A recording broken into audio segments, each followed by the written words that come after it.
And now, it's time for an animation I've wanted to talk about since the first episode of Scribble Kibble, Freak of the Week. Click the link below to watch this animated music video before I start talking about it. I love the hair. Whoosh, whoosh.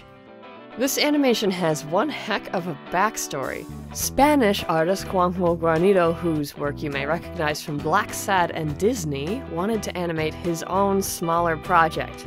He made some album art for the Swedish rock band Freak Kitchen, started talking about raising money to do a music video, and pinned French studio Fortiche Production as the ones capable of making it.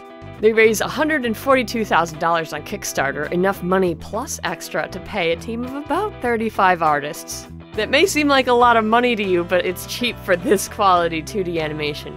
Even if you compare with music videos in general, budgets for those are about $200,000 on average. The great thing about Freak of the Week is it has everything: 2D, 3D, motion capture, special effects, and live action. The live action clips are public domain archive footage. What strikes me the most about this whole animation is how freakishly accurate the characters stay, regardless of what the camera is doing. This is one of my favorite shots that shows that. It takes forever to draw every single picture to give that 3D effect. But if you know the secret behind the video, keeping the characters accurate isn't magic.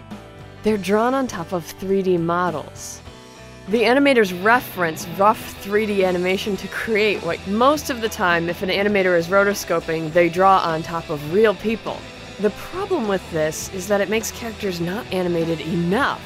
In animation, you often exaggerate motions of actors, because you can make 3D models move in inhuman, cartoony ways. The team had to animate Freak of the Week twice, once in 3D and once in 2D. I mentioned that rotoscoping the 3D animation isn't as simple as tracing. You'll notice that the animators have to add all of the details and fix poses. The 3D models are bald, so all of the imagination about the hair and how it should move is up to the 2D animators. In terms of the art, with this rough style of outline, each of the drawings has to be colored by hand. So some of the artists are colorists. Their only job is coloring finished drawings. The last step is putting the 2D and 3D animation together and adding all of the lighting and special effects through a process called compositing. When the animation is done, you don't want to lose the rough outline, since that is this style's particular charm. So the artists doing the lighting and compositing have to be careful not to put so many effects down that the lines are hidden. The end result is your 2D animation on top of your 3D setting. By the way, even the fretting and drum playing are accurate. The characters aren't strumming random chords here. If this is your first time seeing this animation, were you startled at the end by how much alike these guys and the cartoon characters look? Oh my gosh! That's all for this animation freak every week right here on Scribble Kibble.